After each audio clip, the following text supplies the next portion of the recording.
Well, hello there, good times with Scar here, bringing you my last part in the series known as Countdown to Modern Warfare 3, where we relive past Call of Duties in preparation for the release of Modern Warfare 3, which is coming out tonight. So we are saying goodbye, Black Ops, and hello, Modern Warfare 3 in style. We have a 93-3 gameplay loaded up and ready to go. We're also on my favorite map using my preferred class setup, which is the AK-47 with the dual magazines. My loadout of perks is the flak jacket, the sleight of hand, and no doubt the greatest perk ever created in any Call of Duty series, Tactical Mass Pro. Kill streaks are the napalm, the chopper ran, the attack dogs. So let's get to it. Let's relive some of Black Ops' great moments and what we would like to see implemented in Modern Warfare 3 or Black Ops 2. You know, Black Ops 2 is only a year away, so let's get to it. So I want to first touch on the game as a whole, the whole game, everything that you got on your disc and the amount of content that was given. So I think the developers, Treyarch, really outdid themselves in raising the bar for this game and the amount of new innovation that they brought to it. And also the amount of content, like the zombies. The zombies, to me, could be a full retail game. The amount of depth that's in the zombie mode as a whole. So I really enjoyed the zombies, and I'm really looking forward to Spec Ops in Modern Warfare 3. Unlike Modern Warfare 2, Spec Ops was very lackluster. So now let's talk about multiplayer, the bread and butter of all Call of Duty games. And I really think the developer team really took a lesson from Modern Warfare 2 and removed a lot of the frustrations that we had from that game. And I think we were all pretty happy on the release of this that a lot of things that we didn't like were not going to be implemented in Black Ops, such as death streaks, commando, one-man army, danger close, some of those things that we did not like in Modern Warfare 2, and we were so happy when Black Ops was being talked about and then released that these were not implemented. I think the developers should get a little pat on the back for not implementing those things, or just looking at the community and say, wow, these guys really hate this stuff. We better not put this in our game. So they did a good job with that. Unfortunately, the death streaks are coming to Modern Warfare 3.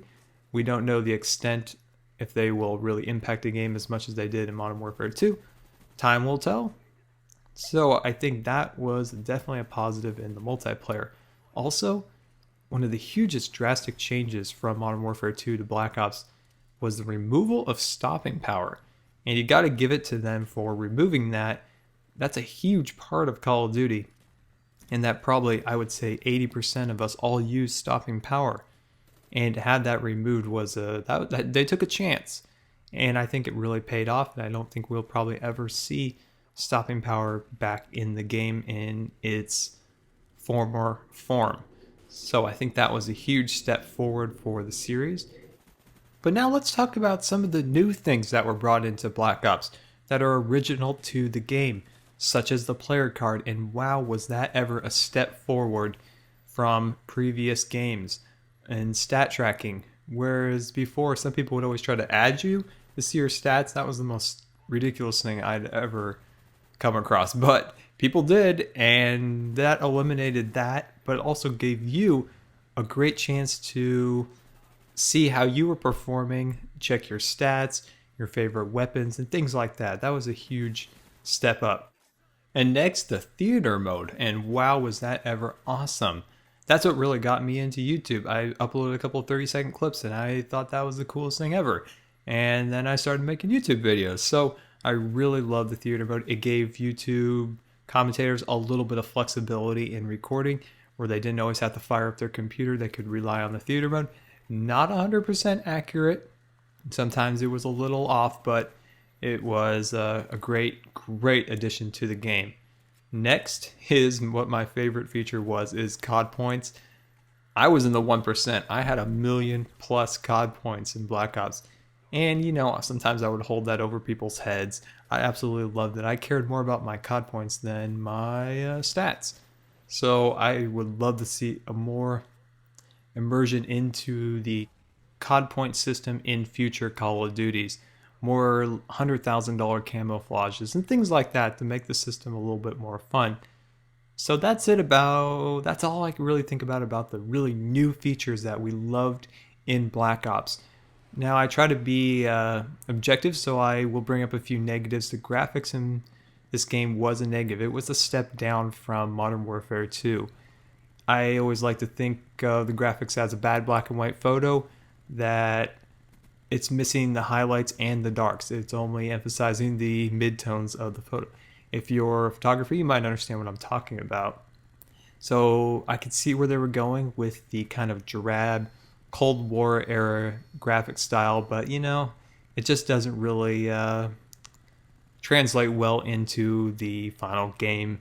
So also, there was some problems in the balancing of the weapons with the FAMAS and the Ghost.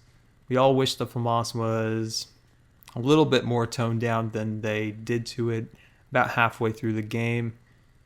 The Ghost, I always thought that they could have the Ghost be invisible for one pass of the radar, the next pass maybe be a little speck of red, very small little speck, then the next it would be invisible again, then repeat that process just to try to balance it out a little bit more. So those are some of the negatives. I wish the submachine guns had a little bit more power, or a bigger clip in the ammo department would have made those a little bit more viable option in the game. But that's it for about the negatives. For single player was another step forward in that they took you out of World War II finally, and we were in the Cold War era. So we didn't go to the modern era like a lot of video games are that's starting to tire that genre. They kind of went into the middle, which I thought was another kind of gutsy call, and I think it paid off in the end. It was a great single player. It gave you the character a voice, a face, which was nice, instead of just the other characters talking to you, but you never talked back to them. Sometimes I wonder if I'm supposed to fill in the blanks. Sometimes I do. But it was nice that my character actually talked, and it kind of gives you somebody to root for and somebody to relate to. So I think the single player was another step forward in the series.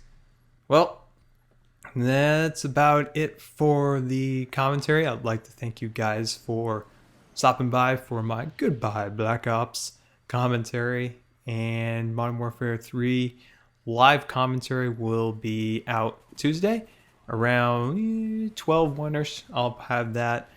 My live commentary will be first impressions of Modern Warfare 3 out, which I think will be pretty good. And there we go, 93-3. I love you, Black Ops. Thank you for the good times.